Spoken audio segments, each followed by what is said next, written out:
Hey guys, welcome to another video. Blessings here today. Magandang buhay mga ka-blessings. Mula Luzon, Visayas at Mindanao.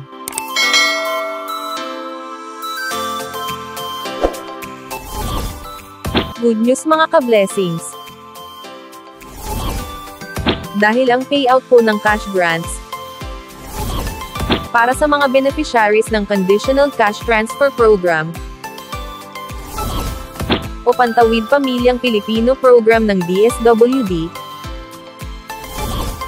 ay nakaschedule na po ngayong araw, May 7, 2024, araw ng Martes. Narito po ang payroll schedule para sa bawat rehiyon. Period 6 ng 2017, RCCT-CBS regular. Para sa Region 1, Region 2, Region 3, Region 4A, Region 4B, Region 5, Region 6, Region 7, Region 8, Region 9, Region 10, Region 12, NCR, CAR, at BARMM. Period 6 ng 2018, RCCT-CBS regular, para sa BARMM. Period 6 ng 2017, additional 4-piece, CBS regular, para sa Region 4B, Region 9, Region 10, Region 11, Region 12, at BARMM.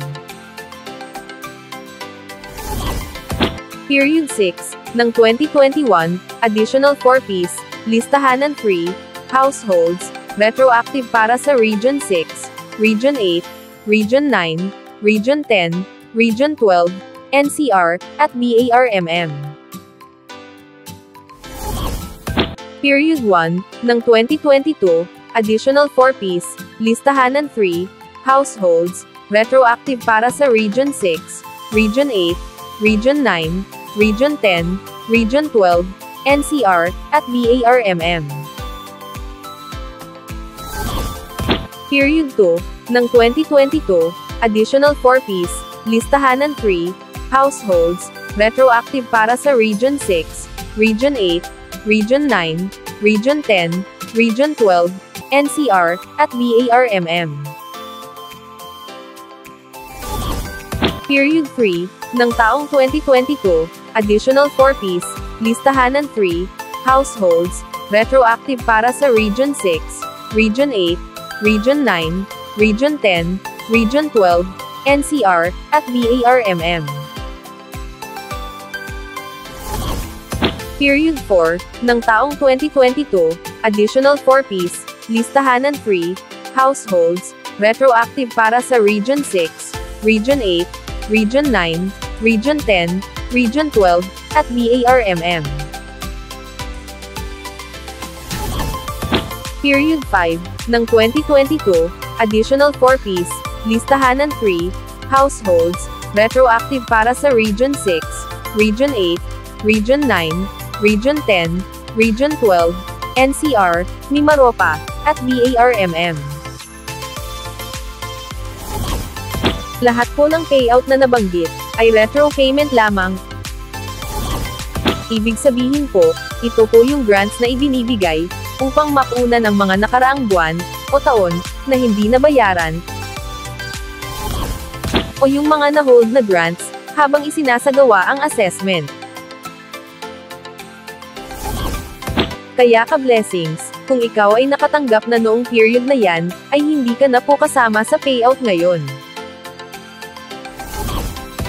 Ngayon ka-blessings, kung alam mong kasama ka sa payout ngayon, ay maaari nyo na pong i-check ang inyong balance account sa Landbank mobile app.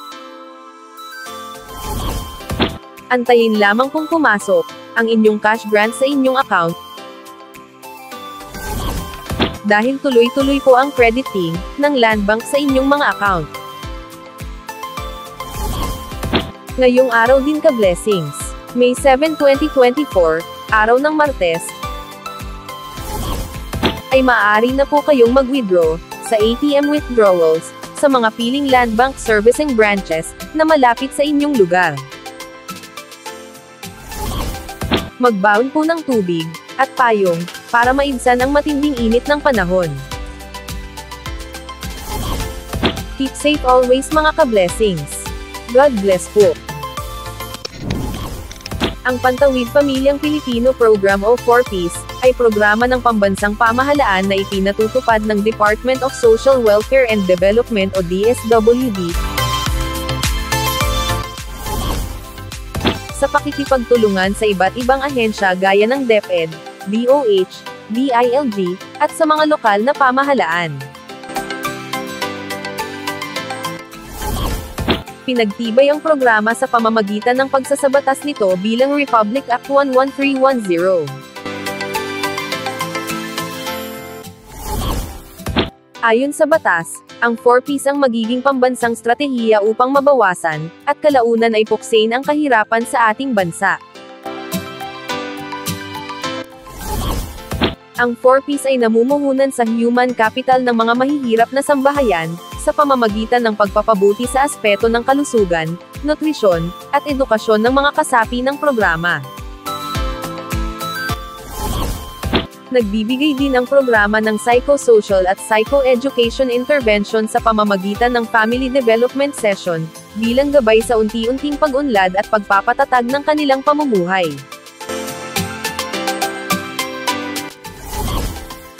Noong ika-17 ng Abril taong 2019, isinabatas ang RA 11,310, na mas kilala bilang Anak Institutionalizing the Pantawid Pamilyang Pilipino Program o 4Ps Act.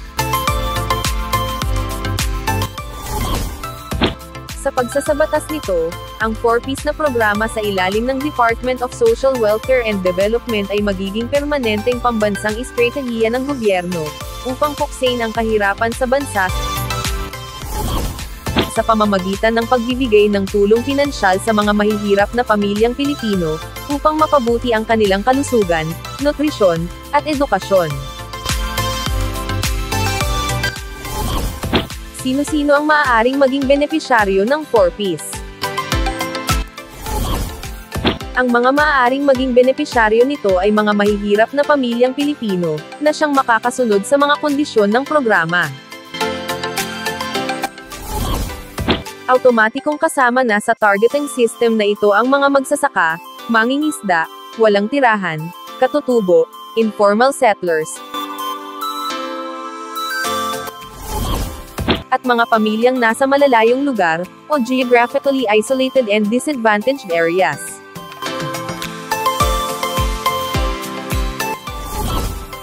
Narito ang mga batayan ng isang pamilya na maaaring makasama sa programa.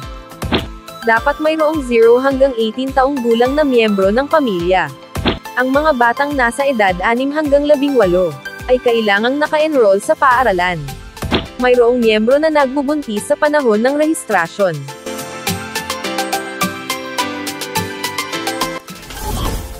Ang isang kwalipikadong pamilya ay maaari lamang maging benepisyaryo ng programa sa loob ng 7 taon. Maraming salamat po mga ka-blessings.